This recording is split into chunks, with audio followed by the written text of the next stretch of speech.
Hello mga kabekya, good morning po sa inyo. Ayan, tayo po'y magluluto ng tinola na may sabaw, tinolang manok po. Ayan, naghihiwa po ako ng bawang, sibuyas po. Para po sa paghahanda sa aking pagluluto. Ayan, ano po mga ulam niyo mga kabekya? Tara, samahan niyo ako magluto. Hello mga kabekya, ito na ngayon, na-prepare ko na po siya. Ito po yung tinola po nating this day. Tinolang manok at ito po yung kanyang sayoti. Sayoti kayo dyan! Sahog po ng ating gulay ng tinola. At ito po, na-prepare ko na nga po yung bawang, sibuyas, luya. Ayan po, with nor tube po. Ayan.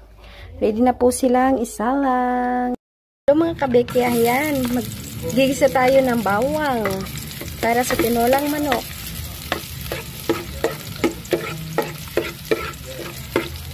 Bawang, masarap po yan. Hanggang sa next, ang ating sibuyas, mga kabekya. Bawang sibuyas gisa.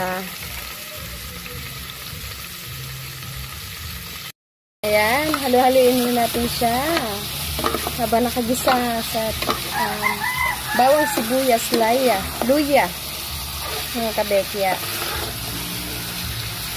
Kabekya, ayan, luto na at kumukulo na po yung tinola natin. Ayan, yung sahog nating sayoti, nag-iisang mga sayoti. Thank you for watching, mga kabekya.